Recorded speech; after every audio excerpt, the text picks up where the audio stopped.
Y en otras, pues nos confronta, nos escanea. Cuando estás leyendo la Biblia, haz de cuenta que te pasan un escáner y te va revelando tus áreas de oscuridad. Bueno, no siempre entonces vamos a coincidir con la palabra de Dios y hay que aprender a confiar en ella. Yo en ocasiones veía, antes de que Dios me convirtiera en mi corazón, yo veía la Biblia como una obra literaria. Veía un pedacito y decía, no, esto está re feo, habla de matanzas, de guerras. Lo que sí siempre me gustó fueron los proverbios y algunos salmos, porque lo veía como literatura. Ahora sé que esa es una manera muy torpe de acercarse a la palabra, pero a veces te tiene que jalar Dios de donde les dije que me jaló a mí, para que puedas entender que es palabra de Él. Entonces vamos ligando a esto, les voy a pedir que busquen esta hoja en la de Calvary, en la de Calvary. Enséñales. La primera. Esta. Sí. En esa de Calvary. Sí, ahí. Ya. Pero ya la tengo, Para que la utilicen. ¿Ya? La semana pasada no la leímos y ahorita que estamos justo en el punto de reflexionar sobre el valor de la palabra, bueno, pues vamos a leer esta parábola. Ya saben que la parábola es... ¿Ya la quieres? Gracias. A ver, pásame una mano. Ten tu Vean la parábola del sembrador. Ya todos la conocen. Dice, aquel día salió Jesús de la casa y se sentó junto al mar y se le juntó mucha gente. Y entrando él en la barca se sentó y toda la gente estaba en la playa y les habló muchas cosas por parábolas, diciendo, he aquí, el sembrador salió a sembrar y mientras sembraba, parte de la semilla cayó junto al camino y vinieron las aves y la comieron. Parte cayó en pedregales donde no había mucha tierra y brotó pronto porque no tenía profundidad de tierra, pero salido el sol se quemó y porque no tenía raíz se secó. Y parte cayó entre espinos y los espinos crecieron y la ahogaron. Pero, fíjense en este pero parte cayó en buena tierra y dio fruto. Hay 3 tierras, vean. Una, cual al 100, una tierra dio 100 semillas por una. Otra, 60, y cual 30 por una. El que tiene oídos para oír, oiga. La interpretación no la quiero dar yo, porque aquí la dio Jesús en viva voz. Veamos mejor lo que dijo él. Oíd pues, vosotros la parábola del sembrador. Cuando alguno oye la palabra del reino y no la entiende, viene el malo y arrebata lo que fue sembrado en su corazón. Este es el que fue sembrado junto al camino. El malo, chicos y chicas, es Satanás. Y le interesa mucho que no pensemos que existe. Yo personalmente hace 3 años pensaba que era una fábula para asustar a los chavos, eso del cuernudo. Bueno, exactamente no está cuernudo. En la Biblia dice que Lucero, que así se llamaba, una especie como de arcángel, era la creación más sofisticada y hermosa. y quiso competir con Dios, viendo cómo lo adoraban todas las cosas del universo, y dijo, ¿por qué no también a mí? Si soy bonito, si soy inteligente y poderoso. Y por eso Dios lo mandó a hacer lo que hace todavía entre nosotros: la perversión, la maldad, la destrucción, el engaño y la muerte.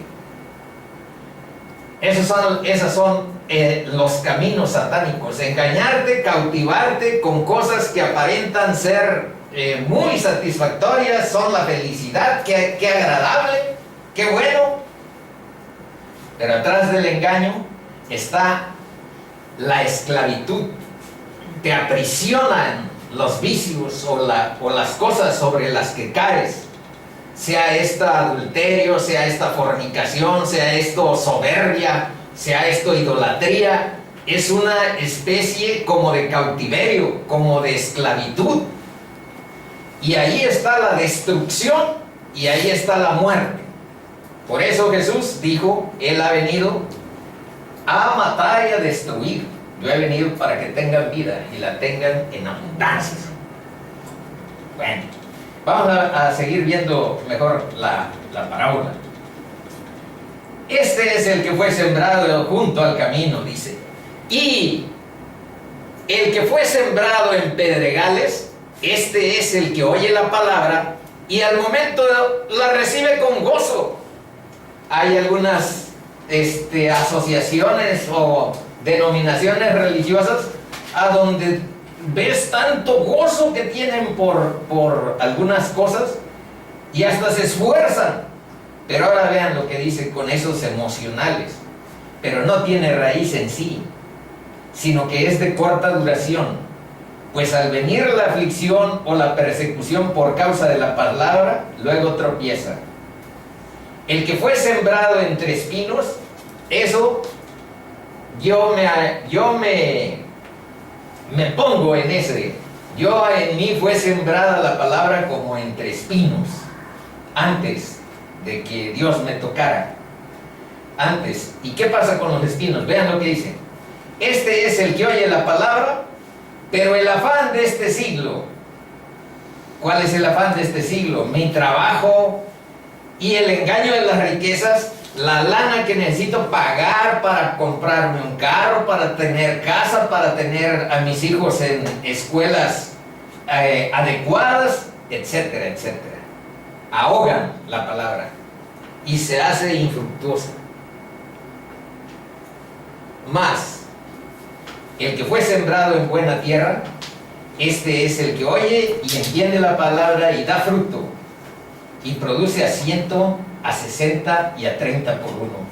3 malas tierras, 3 buenas tierras. Ojalá y nosotros estemos en la buena tierra y cuando menos demos el 30 por uno, o 60 o 100 por uno. Pero se trata de que la palabra de Dios no sea vana, no quede nada más ahí en los pedregales, como dice ahí el texto.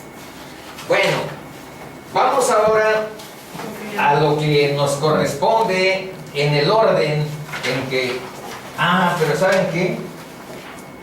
Hay algo relacionado con una pregunta que hizo una persona la semana anterior. Ahorita yo los voy a guiar. ¿A dónde está? La semana anterior alguien preguntó si Jesús cuando resucitó se presentó en espíritu. Creo que no.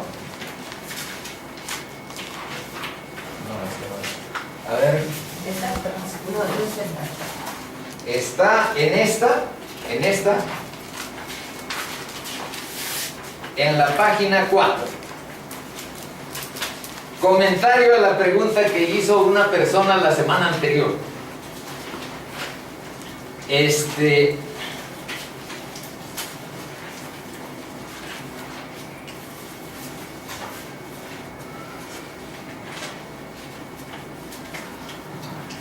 Ni más ni menos, chicos. Jesús resucitó. Mientras ellos aún hablaban de estas cosas, están hablando acerca de la resurrección. Se puso en medio de ellos y les dijo: paz a vosotros. Shalom. Lo que decíamos la semana pasada, shalom. Entonces, espantados y atemorizados, los 11 pensaban que veían espíritu. Y eso es lo que dijo la persona que preguntó la vez pasada, si se había presentado en espíritu. Pero él les dijo: ¿por qué estáis turbados y vienen a vuestro corazón estos pensamientos? Mirad mis manos y mis pies, pues yo mismo soy.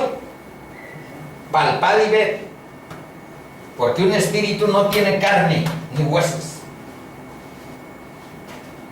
¿Qué tipo de cuerpo tenía Cristo a la hora de resucitar? Carne y hueso. Lo único que podemos decir, un cuerpo glorificado, que no es igual al de nosotros, porque entró a donde estaban ellos reunidos, entró sin abrir la puerta. No sabemos la naturaleza de su cuerpo, pero tampoco era un espíritu, era un cuerpo propiamente. Él mismo dijo: tocad, palpad y ved, porque un espíritu no tiene carne ni hueso, como veis que yo tengo. Y diciendo esto, les mostró las manos y los pies, y como todavía ellos de gozo no lo creían y estaban maravillados, les dijo: ¿tenéis algo de comer? Entonces le dieron parte de un pez asado y un panal de miel, y él lo tomó y comió delante de ellos. Entonces, es muy importante definirlo por lo que dice aquí. La resurrección es un aspecto clave de la fe cristiana. La resurrección es la base del cristianismo. Porque cuando ya parecía todo acabado, Cristo crucificado, muerto, sepultado, los discípulos se fueron.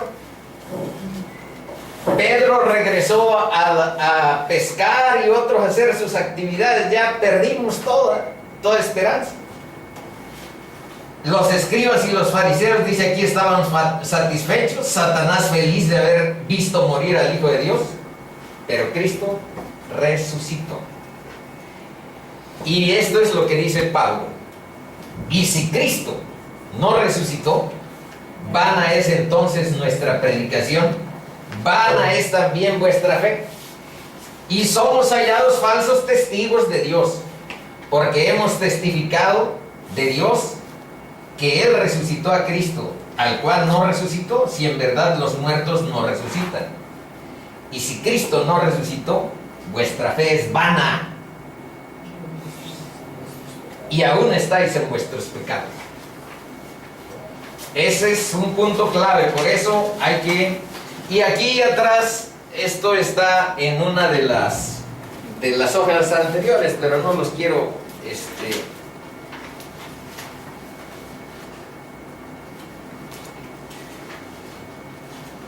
hacer padecer. Esto es lo que dice Pablo. Dice: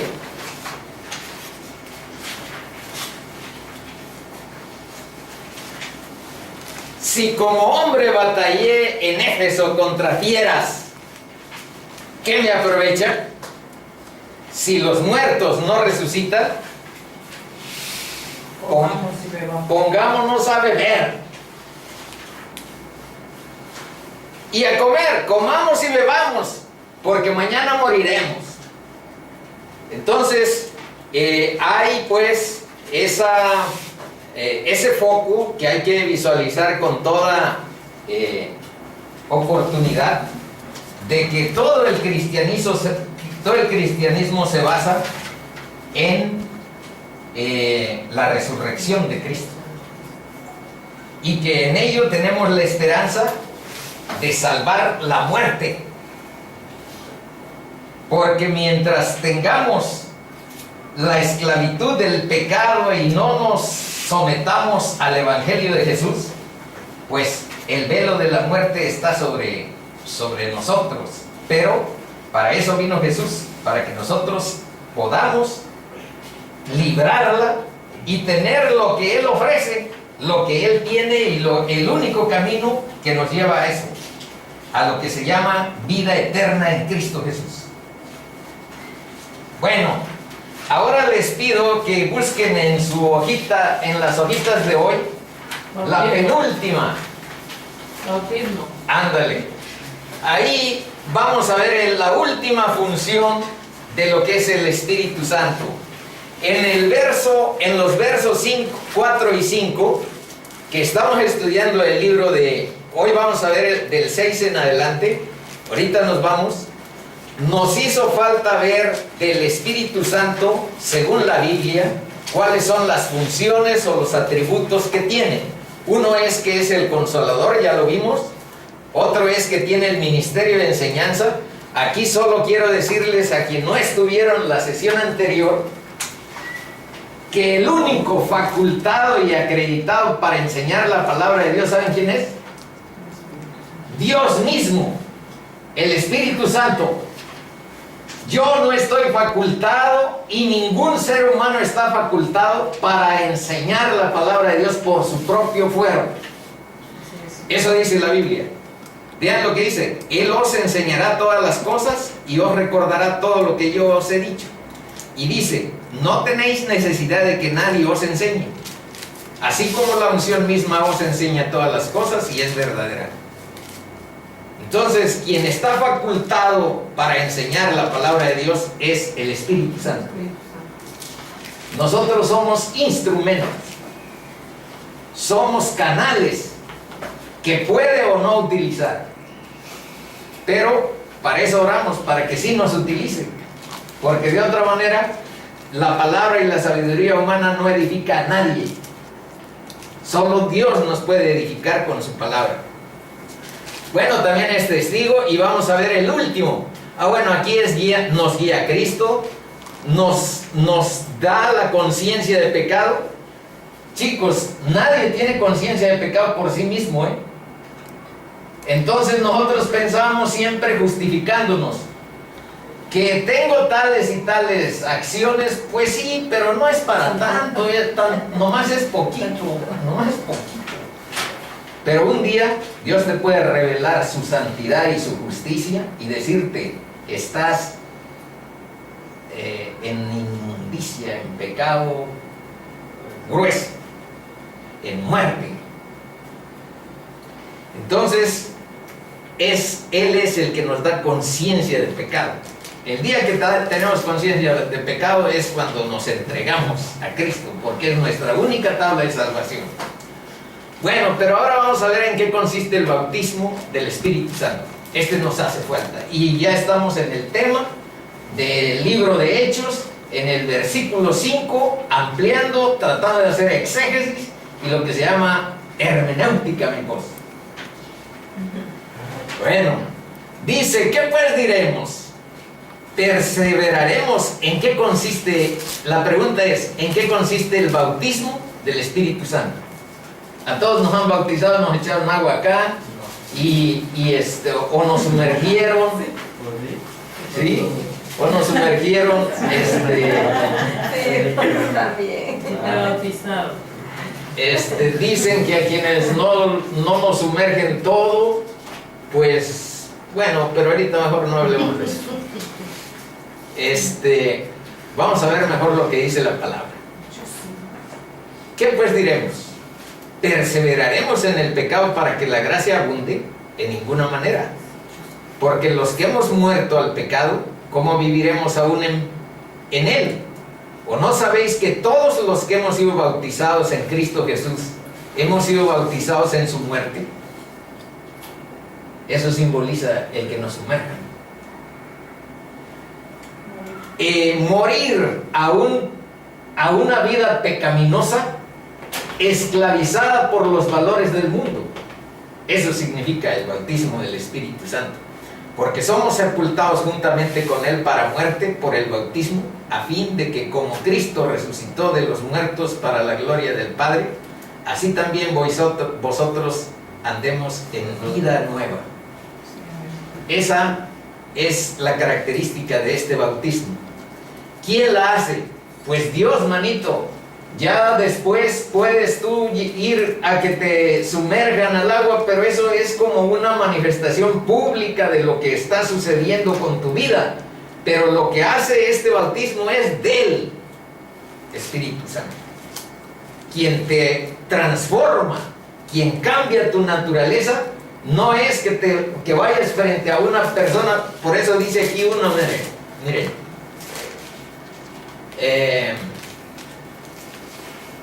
dice: mas a todos los que lo recibieron, a los que creen en su nombre, les dio potestad de ser hijos de Dios. Esa es la nueva naturaleza que tenemos, los cuales no son engendrados de sangre, ni de voluntad de carne, ni de voluntad de varón. ¿Qué significa? Que ese bautismo lo hace Dios en la transformación que hace de las personas que Él quiere. ¿Y qué tenemos que hacer para ser bautizados por el Espíritu Santo? A propósito de la pregunta, ¿y cómo podemos acomodar toda esta trama, todos estos conceptos con nuestra propia vida? Aquí está, manitos, y está ahí en sus hojas. En la última hoja de hoy está la parte en donde aterrizan todos estos conceptos, porque aquí está, dice: porque la palabra de la cruz. Pero antes de digerir el Evangelio, hay que leer estos. Ahorita vemos la conclusión. Dice: porque el hombre natural no percibe las cosas que son del Espíritu de Dios, porque para él son locura. Quienes no pertenecemos a un lazo espiritual con la palabra y con Dios mismo, todas estas nociones nos parece que nos llevan o reflejan cierta locura. Pero les aseguro que no me falta un tornillo sino que es lo que la palabra de Dios nos va señalando y diciendo. Bueno, y no las puede entender porque se han de discernir espiritualmente. Hay que orar, hermanitos, hay que pedir la guía y hay que acercarnos a la palabra. Dice otra: porque la palabra de la cruz es locura a los que se pierden, pero a los que se salvan, esto es, a nosotros, es poder de Dios. Yo puedo decirles que ya no espero que Dios me dé. Me gustaría hacer una aportación en la primera parte donde dice: más a todos los que le recibieron. No, ahí está bien. Las personas en el mundo creemos, todos, la mayoría creemos y lo decimos y lo pregonamos. Cuando no conocemos la palabra de Dios, decimos que todos somos hijos de Dios, y no es así. Hasta que tú le recibes, hasta que tú conoces el Evangelio, eres hijo de Dios. Mientras tanto, solo eres creación de Dios. La potestad de ser hijo es reconocer a Cristo, conocerlo y ser bautizado por el Espíritu Santo. Ándale, ahí está una buena síntesis que ahí en la conclusión se repite en cuanto a una acción operativa concreta. Dice, conclusión: si aceptas el Evangelio y te sometes a él, aceptar el Evangelio es dicho. Te reparte agua, hermanita. Yo la reparto si quieres. Órale. Todos hemos oído el Evangelio, pero se los puedo sintetizar rápidamente. El Evangelio es que hay un Dios que nos creó. Hay que reconocer que tenemos un creador. Ese es un principio básico. Si tú piensas que fuiste creado como una casualidad de la vida o del Big Bang, o somos resultado del Big Bang y cosas por el estilo, pues ahí están cortados los lazos con nuestro creador. Pero reconocer que hay un creador y que nosotros somos sus criaturas es el primer pasito. El segundo es que hay un gran problema. El pecado en el que hemos andado todos. Pero hay una gran solución que no depende de lo que hagas, que no depende de que seas tan bueno. Hay una gran solución: Cristo Jesús. Estoy diciendo la síntesis del Evangelio. Hay un problema, hay una solución que Dios puso, que Dios dispuso, que no depende de tus buenas obras, que no depende de qué tan bueno seas. Depende de lo que Dios dispuso para ti, y que tengas fe en la obra que Él hizo en la cruz. Tener fe es confiar que Él te salva por lo que hizo en la cruz. Y cuando aceptas esa solución, problema, solución y respuesta. Tercer punto, respuesta. Bueno, está bien. Sí, se terminaron las ideas. Bueno, aquí está, la mía está fresca. Disculpa. Ya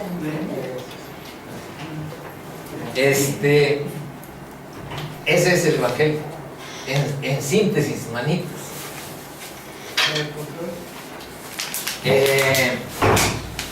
Un problema, una solución que Dios nos puso a mano. Reconocerla, esa solución, aceptarla, pedirla, y nuestra respuesta es reconocer el señorío de Cristo, que Él será nuestra guía de por vida. Se siente bonito ser siervo de Cristo. Yo he sido siervo de otras esclavitudes que tal vez me conozcan: el alcohol, las chicas, y otras esclavitudes. Ser siervo de Cristo es mejor. Amén. Se los aseguro. Y esa es la conclusión. Hace esa fe en Él, esa creencia en Él, que vuelvas a nacer. Y significará que tu vida anterior muere para nacer a nueva vida. Somos resucitados a nueva vida. Y se vive una vida nueva. Se vive una vida nueva. Mi testimonio es eso, que tal como, por eso creo en el Evangelio, tal como dice ahí, así es. Bueno, vamos ahora a los versículos 6, 7 y 8. Busquen en el que dice Calvary, en el grandote. Pero ahí lo vamos a poner.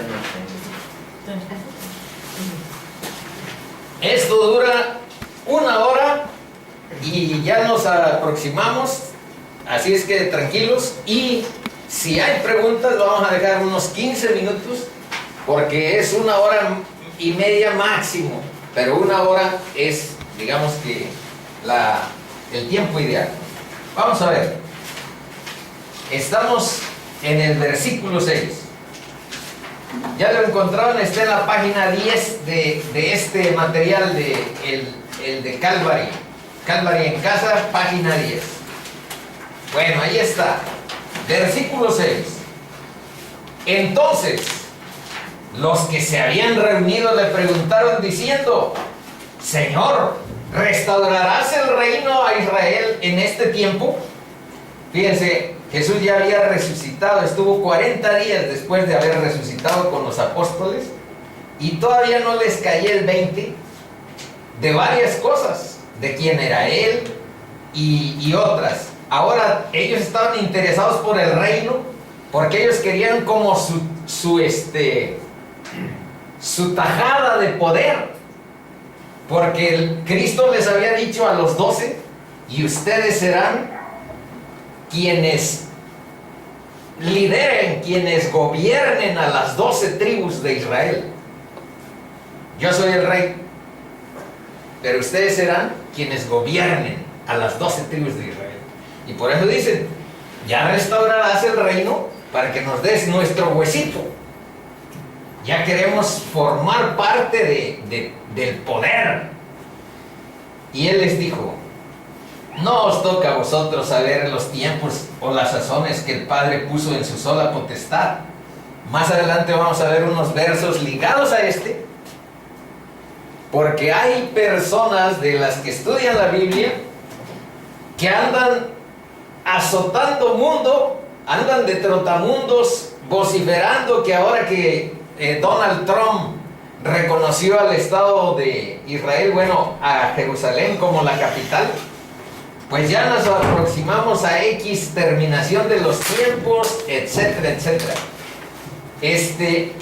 Y aquí la palabra dice que no os toca a vosotros saber los tiempos o las sazones que el Padre puso en su sola potestad. Solo Dios sabe los tiempos y las sazones. Todo lo que digan los humanos es falsedad. Y lo que les dice: pero recibiréis poder cuando haya venido sobre vosotros el Espíritu Santo, y me seréis testigos en Jerusalén, en toda Judea, en Samaria y hasta lo último en la tierra. ¿A qué se refería ese reino? Vamos a ver, en Génesis, Dios le prometió a Abraham lo siguiente. Dice: pero Yahvé había dicho a Abraham: vete de tu tierra y de tu parentela y de la casa de tu padre a la tierra que te mostraré, y haré de ti una gran nación. Esa es la promesa. Y te bendeciré, y engrandeceré tu nombre, y serás bendición. Bendeciré a los que te bendigan, y a los que te maldigan maldeciré. Y serán benditas en ti todas las familias de la tierra. Esa es la promesa de Dios a Abraham. Luego más abajo está a Moisés. Dice: ahora pues, si diereis oído a mi voz y guardareis mi pacto, vosotros seréis mi especial tesoro. Está hablándole a los israelitas. Sobre todos los pueblos, porque mía es toda la tierra. Hay que saber eso. Y también hay que saber que la Biblia dice que a los israelitas, aunque les llames sionistas o lo que quieras, no los maldigas, porque son el pueblo de Dios. Sí, amén. Hay que bendecir a los israelitas, porque nos dieron la palabra, porque nos dieron a Jesucristo, porque nos han dado a los profetas, y porque de ahí proviene la salvación para todos los pueblos. A esto se refiere: y en ti serán benditas, y serán benditas en ti todas las familias de la tierra. Esta es a Abraham, este es a Moisés, y este es un reino prometido a David. Está en el Salmo 72 y dice: dominará de mar a mar, y desde el río hasta los confines de la tierra será su nombre para siempre. Se perpetuará su nombre mientras dure el sol. Benditas serán en él todas las naciones, lo llamarán bienaventurado. Está hablando de Cristo. Desde 750 años antes de Cristo se escribió esto. Dominará de mar a mar. Bueno, la que sigue dice: y en los días de estos reyes, el Dios del cielo levantará un reino. Estamos viendo lo del reino, que no será jamás destruido, ni será el reino dejado a otro pueblo. Desmenuzará y consumirá a todos estos reinos, pero él permanecerá para siempre. Esto está sacado del libro de Daniel, capítulo 2, versículo 44. Todas las referencias son importantes porque ustedes las pueden cotejar con sus Biblias. No acepten ninguna verdad que no pueda provenir de la palabra de Dios. Y hay que ser rigurosos cotejando si estamos nosotros cantarroneando, como dicen en Nostoditlán, o estamos simplemente siendo portadores de lo que la palabra de Dios dice y procurando ser fieles a ella. Pero él les dijo, otro punto: es necesario que también a otras ciudades anuncie el evangelio del reino de Dios, porque para esto he sido enviado. Fíjense en este verso que está en Lucas 4. Ese reino del que estamos haciendo mención, restaurarás el reino de Israel. Ese reino fue la razón que Jesús admitía por la que vino a la tierra, porque para esto he sido enviado, para anunciar el evangelio. Por eso les decía, la razón más importante de toda la Biblia es el evangelio. La verdad más importante de toda la Biblia, las 1000 páginas, lo que ustedes quieran, es el evangelio. Porque es la verdad de Dios y es lo que te puede transformar y es lo que te puede salvar. Por eso es la verdad más importante. Y cuando nosotros hemos rezado el Padre Nuestro, para los que provenimos de un trasfondo católico, pues siempre hemos dicho, venga tu reino. Aunque no hemos analizado muy bien, porque cuando decimos oraciones repetitivas y poco reflexionadas, a veces no sabemos bien qué estamos diciendo. Entonces dice, Padre Nuestro que estás en los cielos, santificado sea tu nombre, venga tu reino. Venga tu reino. Estamos diciéndole, ven a gobernar sobre mí. Venga tu reino, hágase tu voluntad. Estamos diciendo justamente que aceptamos el evangelio. Por eso el Padre Nuestro es el modelo de oración que todos los cristianos tenemos que aceptar. El modelo, no la oración repetitiva las miles y miles de veces. ¿Qué caso tiene que estar repitiendo? Si Cristo dijo, cuando les dijeron, enséñanos a orar, le dijeron los apóstoles, lo primero que les dijo, sí, métanse a su cuarto, cierren la puerta, no repitan como los fariseos las cosas, pero les dio un modelo y les dio el Padre Nuestro. Padre Nuestro que estás en el cielo, santificado sea tu nombre. Venga a tu reino. Bueno, ¿no sabéis que los injustos no heredarán el reino? No erréis, ni los fornicarios, ni los idólatras, ni los adúlteros, ni los afeminados, ni los que se echen con varones, ni los ladrones, ni los avaros, ni los borrachos, ni los maldicientes, ni los estafadores heredarán el reino de Dios. No quiero profundizar, simplemente situar que el reino está como enfocado en lo que Cristo vino a representar, la salvación de todo ese lastre del pecado y de la muerte en el que muchos hemos estado. En el 7, vamos al versículo 7, dice, y les digo, no os toca a vosotros saber los tiempos o las sazones que el Padre puso en su sola potestad. Vean lo que dice Deuteronomio 29:29. Dice, las cosas secretas pertenecen a Dios, a nuestro Dios, Jehová nuestro Dios. Mas las reveladas son para nosotros y para nuestros hijos, para siempre. ¿Para quién son entonces las cosas secretas? Para nosotros y para nuestros hijos.